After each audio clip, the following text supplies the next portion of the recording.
Welcome to another episode of the Dibbly Dobblers Cricket Podcast. As always, I'm your main host, Callum, and as always, I am joined by secondary host. I don't know if I can actually call you producer and director after our hiccup so far recording this episode, but I guess producer, director, dinner lady, master carpenter, shoveler, roller, all sorts. Groundsman. Yeah, I've been busy. I don't know if you can see you're the groundsman. There is a groundsman. Assistant groundsman. Might be a bit upset. But yeah, Andrew. Groundsman of my garden. Groundsman of your garden.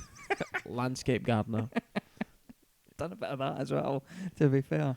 Yeah, you're right. Aye, you didn't do any work during the day, like. Shh. Secret. Yeah, no, I'm not too bad. It is 11:10 at night, not during the day. Yeah.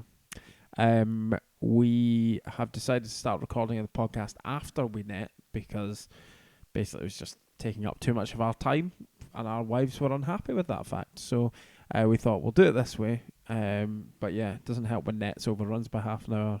We then get embroiled in League One playoffs or something. So if one of us happens to nod off during the episode, I do apologise for that fact. I think this is undoubtedly the latest we have recorded so far. I think so, yeah. It's a pretty late one. In an ideal world, I'd have gone home by now. So, Yeah. But one of the things that we did miss was me gloating about how well I performed at the weekend. We're doing this again? Absolutely, we're doing it again. They need to hear it. They need to know.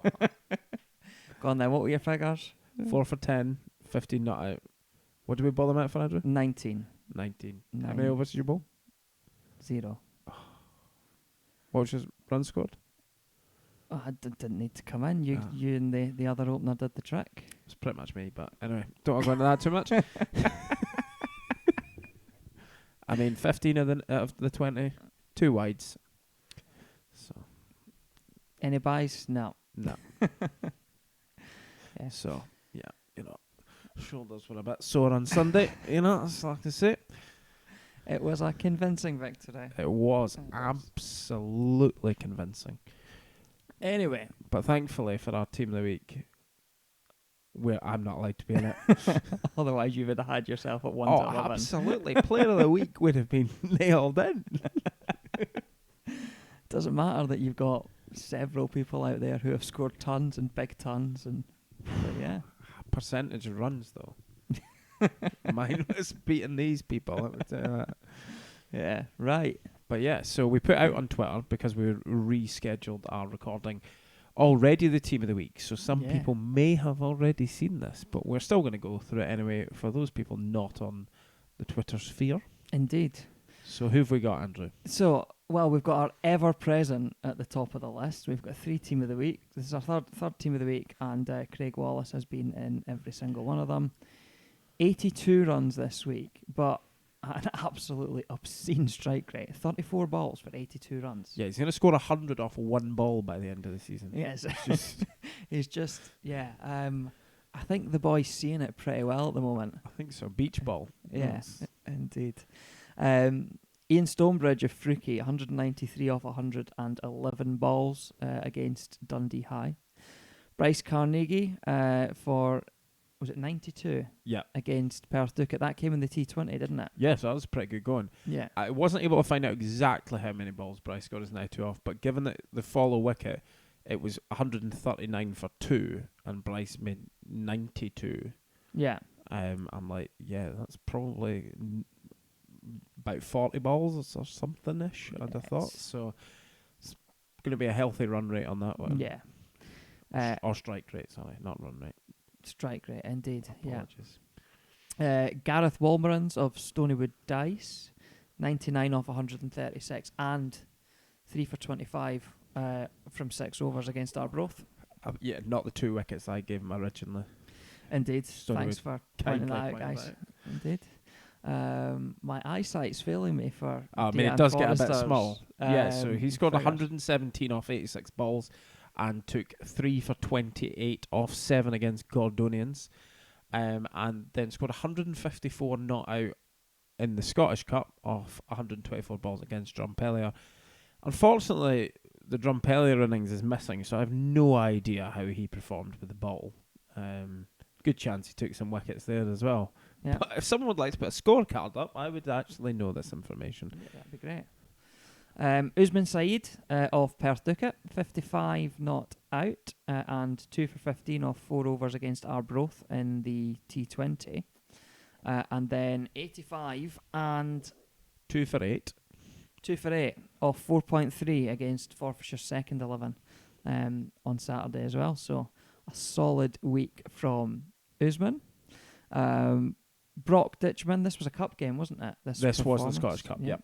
So 70 off 77 and 1 for 30. Very economical figures there with the ball and a very good innings. And I mean, it was Stuart the only real innings of note with the bat as well. Like, I mean, I think the next guy was like 20 or 30 or something, and everyone else was like single figures pretty much.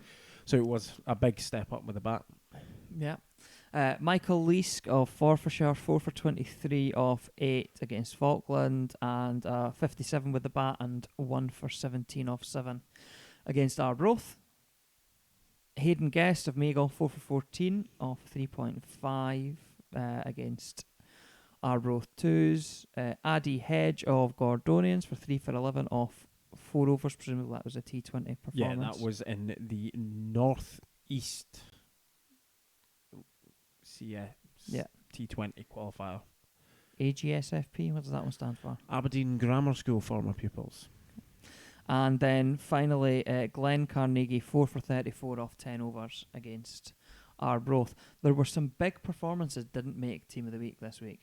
Yeah, we had Kenny Reid for Aberdeenshire, had a ton. He wasn't that, didn't get him in. Yeah. Safian Sharif got a 90. I think there was Ollie Patterson for Perth Ducat, he got 4 for something. Yeah. Was he 4 for 34 off 7, wasn't he? Because it was the same figures as Glenn Carnegie, wasn't he? So it's pretty much the economy rate that got Glenn through. Yeah. And probably a slight degree of the standard of the cricket as well was kind of taken into account. But Molson at Perth Ducat had a good innings against Arbroath in the T20 as well. That was in consideration. Yeah, I think so. Robbie Wright took 4 for 45 or something. There was a few, things that probably in other weeks would have been getting qualified, but it was a heck of a week. There was a lot of games to get through. So we had T20s during the week last week. Then there was the league stuff on Saturday and Scottish Cup on Sunday. So some of these guys played 3 games. There was a lot of cricket played last week. Thank God none of them had 3 things that they did it in, because I don't know what font size that would have been in. My eyesight's pretty good and I was struggling. So, player of the week.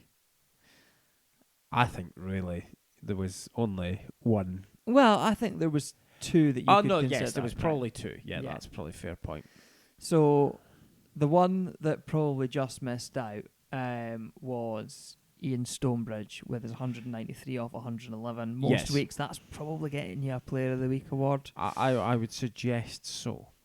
But when you've got a player who's scored 117 and 154 not out and taken 3 wickets, plus probably more if we didn't have a missing scorecard. Yeah.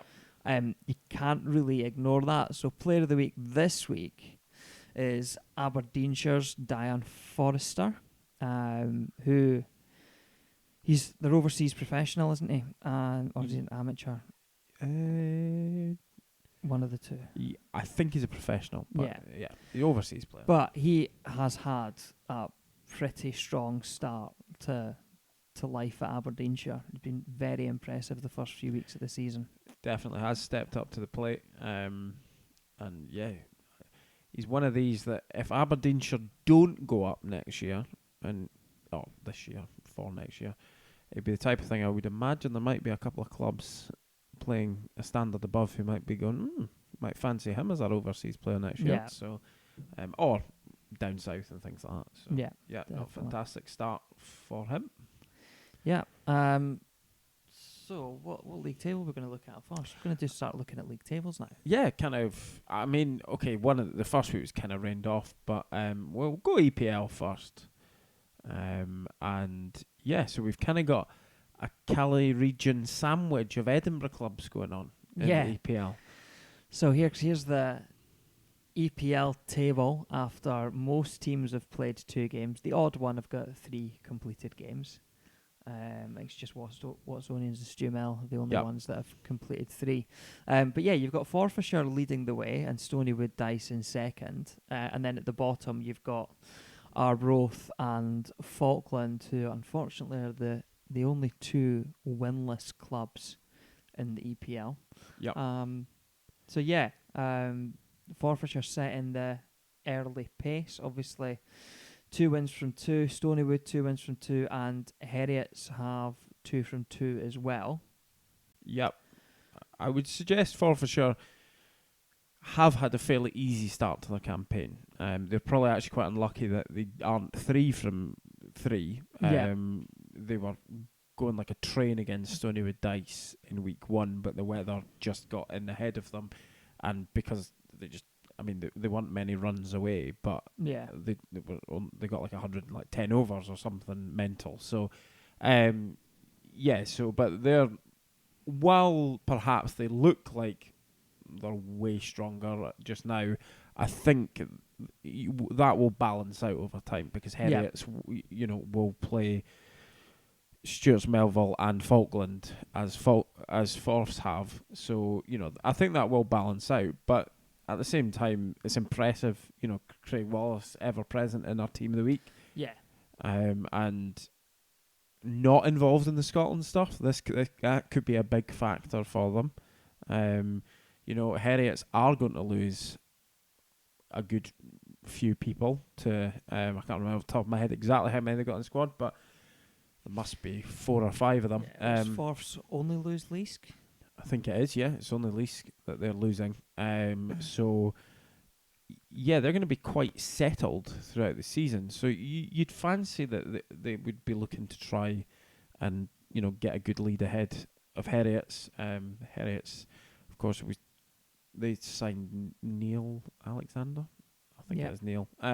Who I think I can't remember if it's on the podcast or just chats between ourselves, but I don't understand how they can need to sign another seamer, but he took a 6 for on debut. So I mean, clearly maybe Quite not going to miss the likes of Adrian Neil and co as much. But so I think we'll see that settle down over time. But yeah, I think unfortunately the 2 clubs from our region who are down the bottom currently isn't looking the most optimistic for them.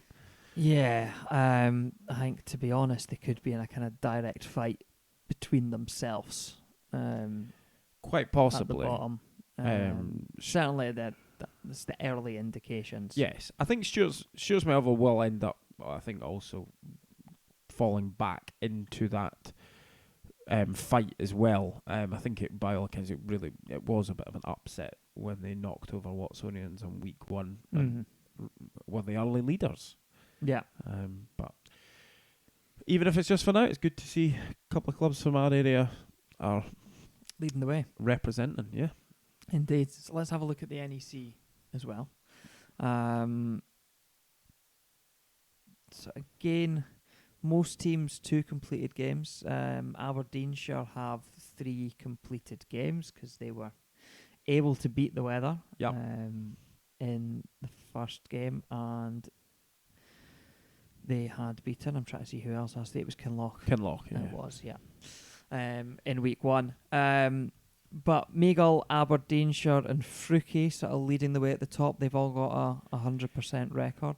Yeah. And I think their early indications will be, I think, that they will be the 3 to go, and obviously, I mean, another league.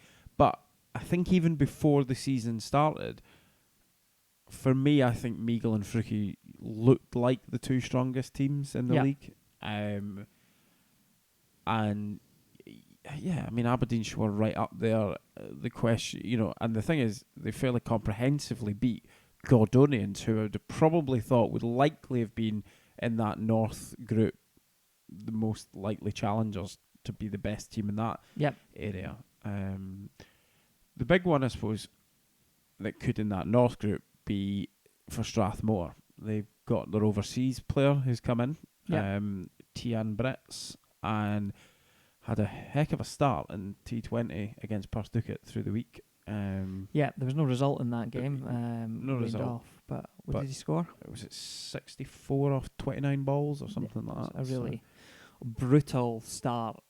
So it looks like he could potentially be a massive player for them, which is what you hope when you bring a player in from overseas. Absolutely. But obviously sometimes they take time to adjust to the conditions, but the fact he's been able to hit the ground running and get off to a good start, you could see them getting in about the mix as well from the sort of north side of the split that we've got going on in that league. Because if not, it kind of looks like Aberdeenshire could just have 10 victories from that area. Yeah, and with Meagle and Fruki having to play themselves that extra time, it puts them in a strong position. Yep. So it'll be interesting to see. But yeah, so obviously, again, time will tell a little bit. But I think down the bottom, we're possibly already seeing the kind of clubs I think you would expect to see down there. Yeah, I think Dundee High finished bottom last year. I think the expectation is that they'll probably finish there again this year. Yeah, they have had a tough start. I mean, they've had Meagle and Fruki. Yeah. Okay, they've not got a loss against Meagle, but the reality is that's where it was heading. And I suppose the thing is, they would expect to lose these games, but it was the magnitude of the defeats, or not defeat against Meagle, but would have been. But I think time will tell. But yeah, I think we're already seeing the people you'd expect at the top and the bottom, to be honest. So it's we will see how these goes as time goes on. But I think we're going to jump away from Scottish cricket for a little while. We are. We're going to talk England again. So England have announced their Test match squad to face New Zealand. So it's the squad for the first two tests. They've named a 13. Oh, is it? I didn't actually appreciate that. It is. It's for the first two tests. Yeah, 13-man squad for the first 2 of 3. Excellent. Just makes me even more angry. I'll get into it. Right. Well, we run through Ben Stokes' first squad as England's Test match captain. Let us do it. So, Anderson and Broad return, I guess, is the highlight. Zach Crawley keeps his space despite not being able to buy a run in the county championship. Although did score runs today, but he did after the squad was announced. He got 60 odd. Although by relatively to his other teammates, it's not that great. But yeah, I mean he's the third best top order batsman in the Kent top 3.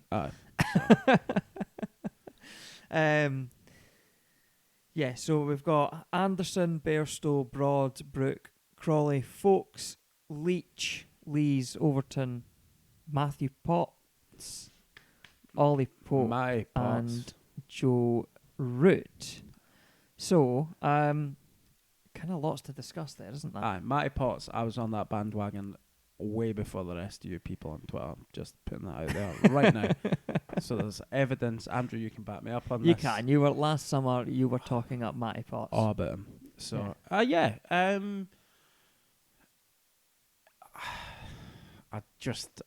don't get the squad. I've got to be honest. Jack Leach keeps his place. Still no Matt Parkinson. You know what? Actually, compared to some of the things, I can probably live with that a little bit more. The worst one in there is Zach Crawley. Yes. By a country mile. The reality is, I don't buy that Jack Leach is going to be a long-term good test spinner. But his numbers are actually pretty decent. Yeah. And there is at least understandable justification. Zach Crawley scored 1 ton, and it was on an absolute dead track. In the winter. He scored 2 tons. Yeah, but yeah. And aside from that, he's kind of not done massive amounts of other things. No, he looks like he's got some nice shots in him, and then he nicks off into the slip cordon and see you later. Ideal for an opener in England. Yeah. But, yeah, so... Even his innings today. First ball, driven for 4. Second ball, edged, dropped just short of slip. And that's what you're going to get with him. And the problem is, I don't think the scoring contribution that he's going to provide is going to balance that out? You know, you go back to somebody like a sort of Verinda Sehwag type player. Yeah. And you had to accept, if you were an Indian captain or selector at that time, he was going to score low runs and get out in ways that were probably quite frustrating. But then all of a sudden he scored 200 runs in a day. Yeah. And you go, right, okay, but this is why we pick him. Because he puts the opposition on the back foot. Probably of England's top order options, yes, he's the most aggressive and free scoring of them. But I don't think you're ever going to see that from him. Yeah. You can also accept that from someone when you can afford to have a player like that when you've got a team set up around it that is solid. England don't have that. Their top order is very, very fragile and has been for the last few years. So you can't afford to have a player like that in there. Yeah. You need two guys going out to open who are going to knuckle down and grind out and get to lunch on day one without losing a wicket, which is something that England time and time again have been incapable of doing. Yeah, I mean, I have to be honest, and not that I want him anywhere near the squad. I'd have had Dom Sibley ahead of Zach Crawley. Well, I know that you don't want to see Sibley in an England shirt again. I absolutely don't. But I think, in fairness to Dom Sibley, his game does look markedly better than it was when he was dropped from the England side over the winter. Well, and if he proves it, everyone has to be given that opportunity to try and prove themselves again. And, in the end of the day, Stuart Broad, who's in the squad and at the end of the day is still having a fantastic career, is somebody at points who has gone away. Yeah. And worked on his game and sorted things out. So if he can sort things out, fine. I mean, I think he still needs to evidence that more than what he has so far. But I pick him because I don't want to see him in an England shirt, certainly in this season. I think he needs to properly go away and prove it. But, I mean, I just don't remotely see the justification behind Zach Crawley at all. You've got a big list of opening batters who have scored lots of runs so far in the county championship this season. Now, there's other things that need to be taken into consideration around that. They are playing on roads. But he's still not scoring runs. But yeah, Crawley still isn't scoring those runs on the roads when his opposite number in Ben Compton is racking up century after century after century. Absolutely. So yeah, Compton probably should have been in consideration. Could have gone with Rory Barnes. That would have been better. Personally, I would have stuck with Hasib Hamid in the West Indies and think he'd have done all right there and would still be in the squad. Yeah. Yeah, I mean, I spoke about Hamid and said, before the Ashes tour, he wasn't going to succeed because his style doesn't suit it. Yeah. But I think I'd have been happy enough to have seen Lees and Hamid going out to open the baton, to be honest. But I think one of the biggest concerns about that is that Crawley is so obviously a concern point within that lineup. There's no other option. Yeah, there's no other opener in that squad. I mean, there's arguably not even, aside from a man who's not going to bat at 3, there are only 2 top order players. And I mean, we'll get on to that in a second. But he has no pressure. Now, they may go with the argument of we're trying to back him here and say, these are your 2 games. But I just feel like... I just hope that after he gets 7, 12, 4 and 6 in the 4 innings, that he actually gets dropped. I'll at least get a 20 or 30 odd because he'll have flashed it through the slips and stuff a few times. But I just don't get that at all. So we've discussed the openers. Let's move down to the next spot, and we have been told that Ollie Pope, who doesn't bat at 3 for his county, has never batted at 3 for England, is going to bat at 3 for England.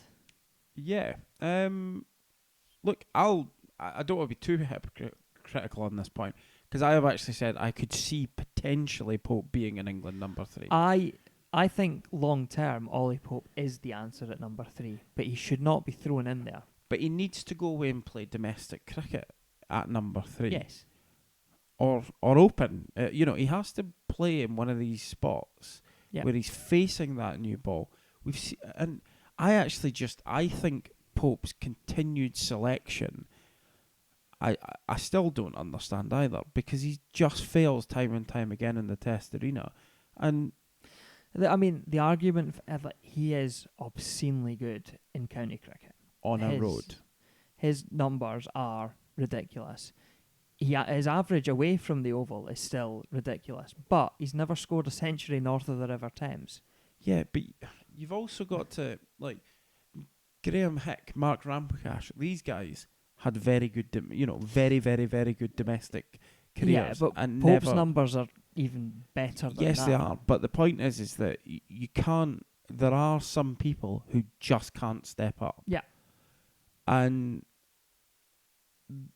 at least if Dom Sibley was to come back in, okay, he's not coming in for the first 2 tests, but it would have appeared he's gone away, worked on something, and kind of re-earned a spot, and then he's coming back. Pope's done nothing. Nothing that he wasn't doing beforehand. Well, yeah, but that's what I mean.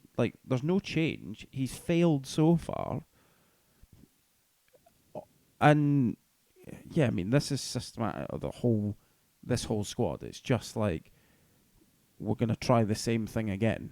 Yeah. But a different captain. It's kind of how it feels. It does. Because the other bizarre thing that Ollie Pope been included, so for anyone who's missed it, Joe Root's batting at 4.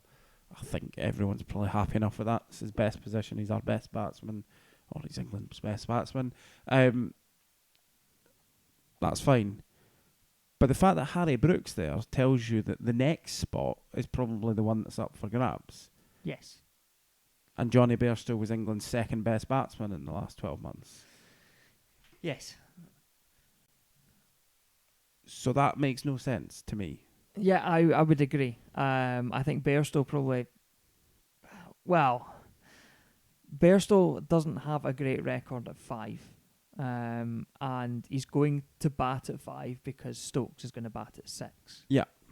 Personally, what I would do is you have got a batter there who bats at 5 for the county.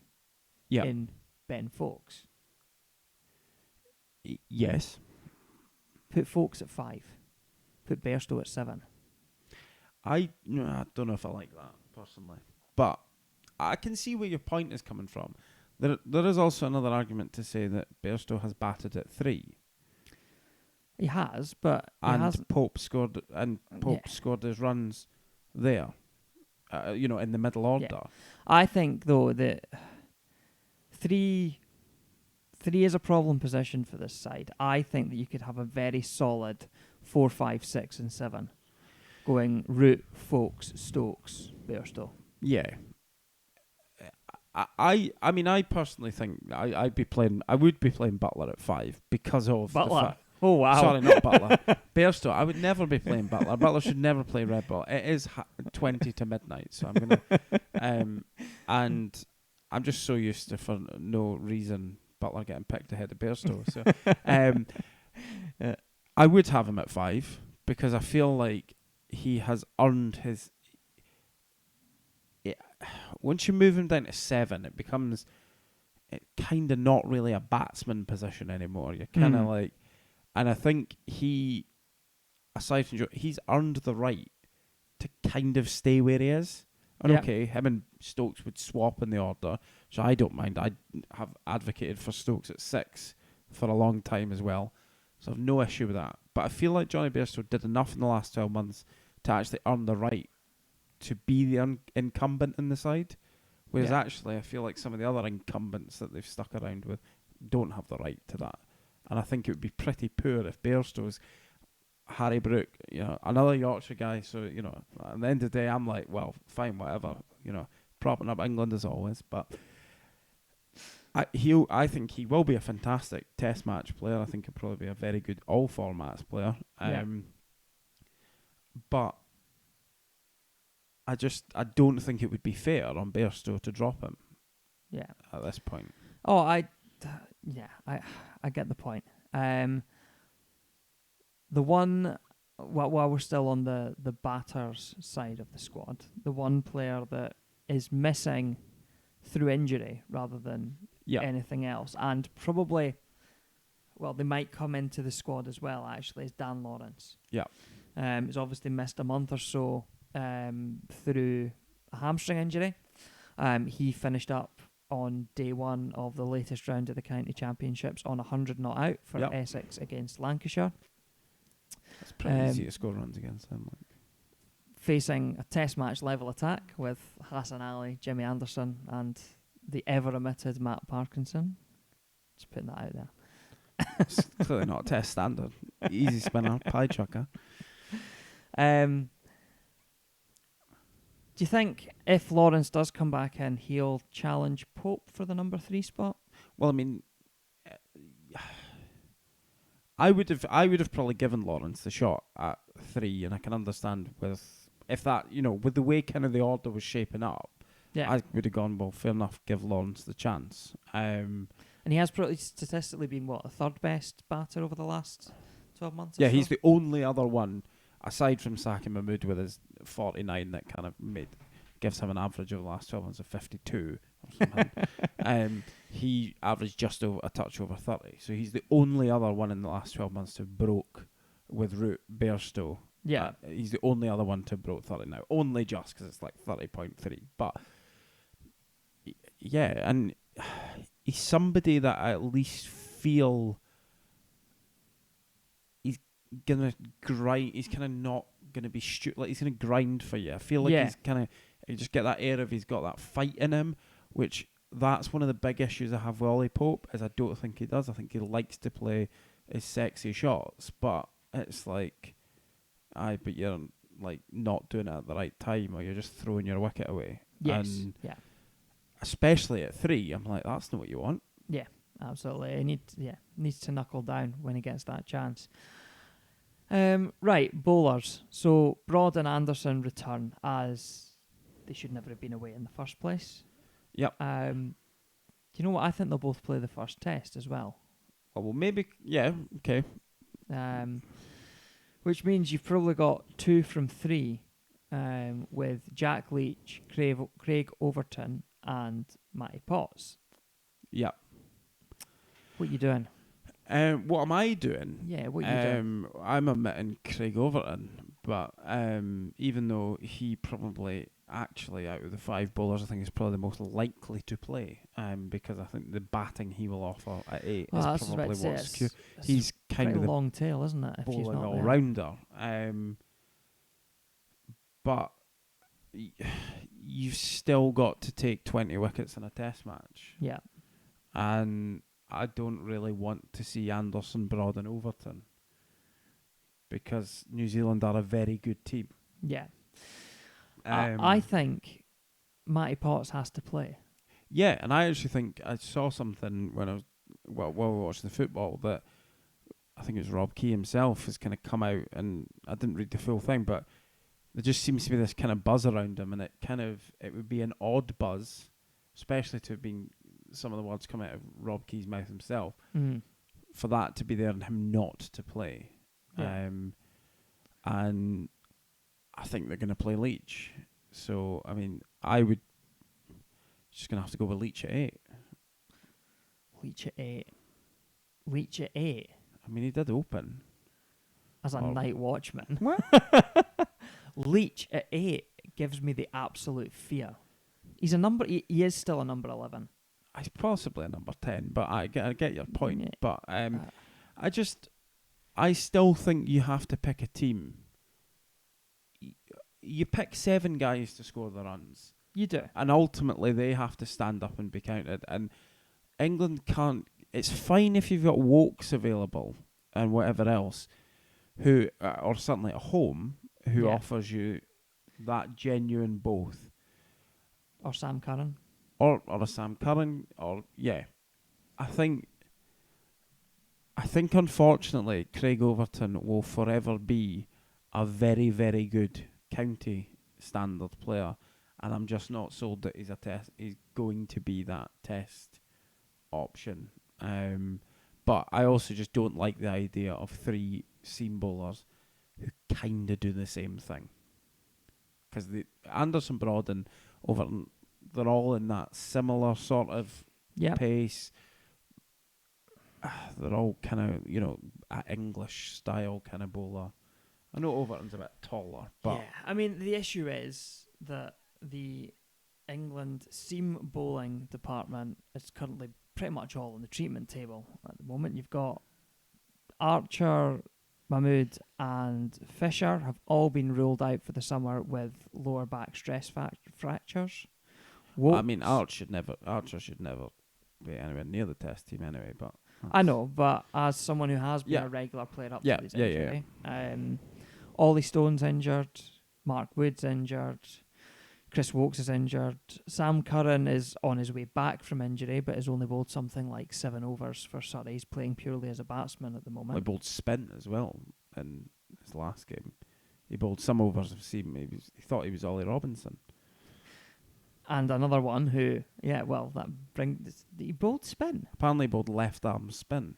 I totally missed that. There seems to be some suggestions or questions of whether he will actually properly ever be able to bowl again, I was hearing, but I don't know what truth there is in that. Wow. Well, he needs to get himself over that mark and score that first ton then, doesn't he? I mean, his competition's Jack Leach. He probably doesn't need to work that hard on his spin. Yeah, another one ahead of Matt Parkinson. But Ollie Robinson also has fitness, stroke, can't be arsed attitude issues. Yeah. Right. So he bowled an over at the start of the last championship game and apparently had an upset stomach, so didn't bowl again in the first innings, and then bowled some spin in the second innings. He is facing the New Zealand side in a warm-up game this week. Yep. For Sussex. Yeah, I got that right, didn't I? I did. Doubting myself. The New Zealanders. New Zealanders, yeah. New Zealand starts tomorrow, I think. Think so, yeah. So that is an opportunity for him to go and get overs under his belt. Rob Key did say that's why he's not been picked, because he hasn't bowled enough overs. Well, yeah, and that's fair enough. I mean, Zach Crawley's not scored enough runs either, but hey-ho. Apparently that rule applies to some and not to others. But, but Crawley plays for Kent. I know. But Kent aren't very good. Yeah, but Rob Key, though, innit? Well, we'll not go on about him, because he's probably not going to be very good either. Certainly wasn't as a commentator. So, so what are you going for? What is your 11? My 11. Right, well, there's no options at the top. Yeah, I was going to say, but forget what we know is going to happen. If you had to pick 11 out of those 13, nobody's guaranteed. Ben Stokes ain't guaranteed to bat at 6. Root's not guaranteed to bat at 4. Put people wherever you want to put them. Right. Given that squad. Yep. Alex Lees. Yep. The only other player that I'm trusting to open the batting is Joe Root. Okay. Which is ridiculous. I mean, he did start life as an opener, but yeah, okay. Yeah, I know. But he hasn't been for a decade. No. Well, I mean, he has. He plays for England, who have no top order. But yeah, right. So Lees, Root, Bairstow at 3. 4. And someone batting far too high. You could play Pope at 4. Nah, I'm playing Brook at 4. Right. Because that one actually sort of makes more sense to me. 5 Stokes. 6 Pope. Right, okay. Then Folks. And then... Yeah. Potts. Leach. Broad and Anderson. Yeah, I think I'd probably, to be honest, be going something about the same as that. Maybe swap Brook and Pope the other way around, but yeah, but and I think that's your telltale right there, is that I just think that whatever's going on. Brendan McCullum came out and talked about the style of the England Test team going forward and the approach and all these kind of things. It's like it was something like, if Test cricket is ever going to survive, England has to be playing an attractive brand of cricket. Oh, here we go again. And after I sort of wiped my mouth from vomiting about that, I did think, but you've just picked the same people. Yeah. So, what? I mean, the only thing I can think is maybe he's given the guys a chance while he gets to grips with it and gets to really understand what he's got at his disposal. The overall thing for me is that it shows that there should be a selector in place. Absolutely. And that, to me, that's quite important now, because of, obviously, as well as Brendan McCullum coming in, kind of jumping off from the squad, but Matthew Mott has been appointed as the white ball coach for the England men's team. So he will pair up with Owen Morgan, and he is the former New South Wales Australia women's Welsh Fire, was he due to be the Welsh Fire coach? I think he was due to be the Welsh Fire coach. He was Glamorgan head coach at one point as well. Good county they were, or whatever. But yeah. But the problem we've got is there's two captains. Yeah. Captains is very split. Two coaches. Yeah. Very split. I mean, there's just nothing kind of. Apparently, part of the reason that was liked about Mott was the fact that him and McCullum apparently have quite a good relationship. Yes. And that was seen to be key, because they are going to have to work together. Yeah. But I just wonder, I know you've got Rob Key in place, but it just feels like who's kind of bridge, there's a lack of bridge building between the two. Yeah, I mean, Rob Key did say in his sit-down interview with Nasser Hussain that is his job to manage that. Yeah. So he sees himself as the mediator, which, I mean, he's the one in overall control. So, but should he be a selector then? No, because you come up with squads like this. Well, I know, but but so then if should he be on a selection panel? Yeah, probably. But should he be the chief selector? No, there needs to be a chief selector appointed. Right. I agree. I still think that there's I just worry that not enough county cricket's been seen, and we've seen James Taylor in this role in the past, things like that, and I mean, arguably, between McCullum and Mott and Key, they should have enough time off, or certainly the two coaches, because they're only there for their respective formats. Do you see, this is about a tangent as well, Ben Stokes, is he the next white ball captain as well? No.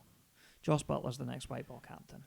But I don't think Joss Butler's a good captain. Joss Butler is the next white ball captain. He probably is. I just don't think it's in any doubt that Joss Butler's the next white ball captain, to be honest. But do you not think he just seems a bit soft?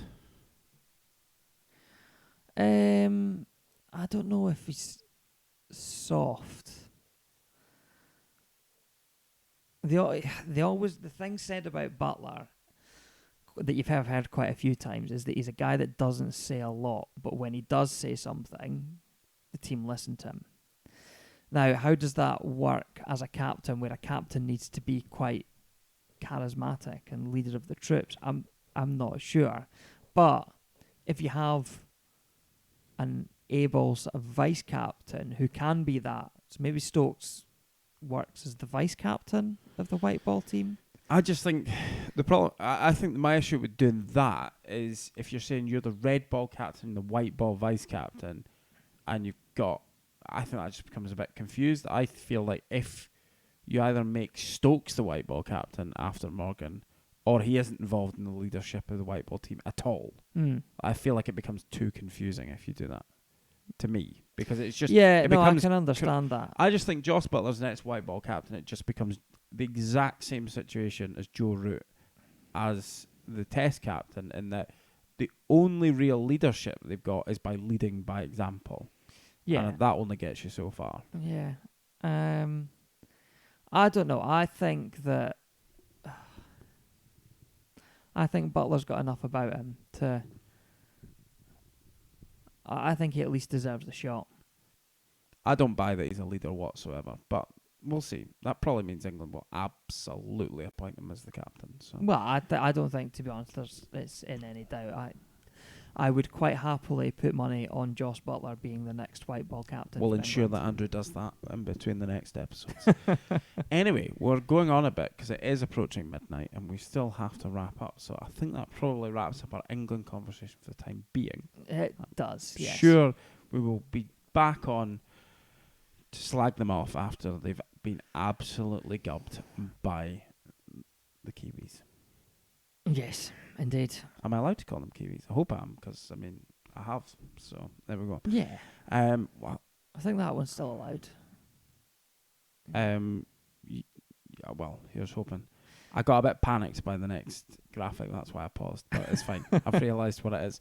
Okay, so moving on. Predictions. We have a prediction competition, and last week saw us actually change our prediction. Oh, they weren't like all the same. One was different. Yeah. So, are you going to bring them up? I'm just going to bring them up on screen. Excellent. I got 2 wrong, you got 1 wrong. Well, yeah, well, because 5 of them are the same, we got the same ones wrong. Yeah. So Meagle beat Arbroath, Ducat beat Forfarshire, second 11. Frookie hammered Dundee High School, former pupils, and Aberdeenshire also hammered Gordonians. Yep. This is jumping off on another tangent. I did see on Twitter that one of the grades teams called Gordonians Gordonians, and I was like, that doesn't look right. But now, whenever I see Gordonians, I will think of the Gordonians. But anyway, I find that cool fun. story, bro. I know, cheers. Strathmore lost to Huntly. Yeah, it was an upset. Well, it on was, both of our although predictions. I had sort of spoken about this at the start of the season, that the big problem Huntly have is that they're just not half the time able to put out their strongest team. Yeah. And it was Jack Mitchell, their captain, who I believe in his first game of the year he got a 60. Another one of these good performances which didn't make it the cut. Yeah. Team of the week. I think that kind of shows you that Huntly kind of have that potential banana skin up their sleeve. Just completely depends what team they're going to put out, and they actually got one of the right players out on the pitch, so shows what they can do. And then the glory to me, Canlock beat Stonywood Dice second 11. Yeah, so I got that one wrong. So you got 6 points this week, and I got 5. What does that do to the scores? Well, it was 7 each last week, so you've got a 13-12 lead. Absolutely. I hope you're happy with yourself. Absolutely, Andrew. Yeah, absolutely. Only happy when I'm beating you. Yeah. Anyway, on to this week. Fixtures for this week are Arbroath against Frookie, Dundee High School against Forfarshire, Perth Ducat against Meagle, Aberdeenshire against Strathmore, Canlock against Gordonians, and Huntly against Stonywood Dice. Yep. And yeah, we've made our picks. I'm going to bring them up. As I said, we've already done these. We have already done them, and I'm looking at them and I'm going, the more I think about it, I'm not convinced. But anyway, well, you've done it. It's I've done it. It's on set in paper. stone. You know, It is, right. So we've both gone for Frookie. We've both gone for Forfs. I think they're probably should be relatively straightforward victories. Yes, I think so. We've both gone for Meagle to beat Ducat. I do think Meagle will win, but at the same time, Ducat are a decent side, and I could see them potentially upsetting the apple cart a little bit there. Yeah, and I mean they put up a good fight against Frookie. They did. And they've got home advantage. Although Ducat is a good ground, so that will probably some of the Meagle players will be happy about playing on that ground as well, I would imagine. But they upset Arbroath in the T20. I know Arbroath had a slightly weaker side than normal, but they did get a win over an EPL side in the T20 during the week last week. Yeah, and I think it would be fair to say Ducat are a club who have actually had players with decent talent for a number of years, just they've not kind of all gelled together at the same time. So yeah, potential banana skin, but we're both still back in Meagle. Yeah. Aberdeenshire and Strathmore. Strathmore obviously defeated last week when we both backed them. But as we mentioned earlier on, they have now got their overseas player in who hit the ground running in the T20s. So while we've both gone for Aberdeenshire, who look to be the strongest of the 6 sort of North clubs, Yep. I can see Strathmore giving them a good game. Particularly because, I mean, don't know a lot about Brits, but if he is going to add to their batting primarily, may bowl as well, I don't know. But their bowling seems to be alright this year. It's actually just they kind of lack the volume of runs. Like even when they beat Canlock, it wasn't a high scoring affair or anything. So they've kind of just lacked some runs. So if all of a sudden they've got a guy who's going to be hitting 50s and the odd 100 here and there, that probably is a big change for them. Yeah. But Aberdeenshire have been on such good form. Yeah, you can't really. They've got 2 or 3 potential match winners in their side. Yeah. Canlock and Gordonians, we've gone for Gordonians. Yeah, predicting them to bounce back after a fairly heavy defeat against Aberdeenshire. And then the split one. So I've gone for Stonywood Dice and you've gone for Huntly. Yep. In the last game. And this, I ummed and ahed about this one, and I'm still not convinced that I'm happy with the way I've gone. But we've gone with that. They let you down last time as well. They did, I know. Oh, no. Why have I done it? Mate. Well, no luck. You've done it now. I know. Anyway. And Joker I'm happy time. about that.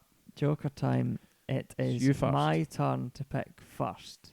And so I've gone for Fruki to beat Arbroath.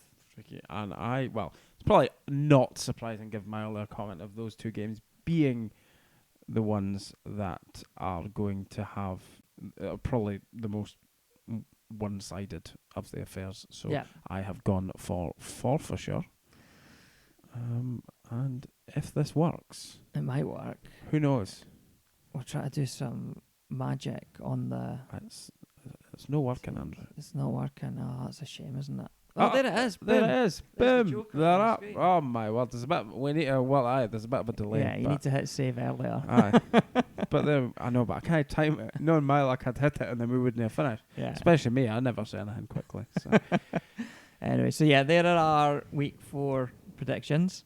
And I think that brings us to the end of this episode. So if you agree with our predictions, don't agree with them, think there's someone that we've got stupidly wrong in there, do let us know. Someone else should be in the league. Yeah. And likewise, Team of the Week, let us know if you think somebody else deserved to be in Team of the Week, or someone else should have been Player of the Week. Indeed, yeah. Do let us know on Twitter at dib.pod or in the comments on YouTube. And remember to like, share, review and subscribe. And tell your pals, your ma, your da, all and that. their cats. Indeed. The more the merrier. It's all fun here on the Dibbly Dobblers Cricket Podcast. And we will speak to you again next week. Bye, everyone.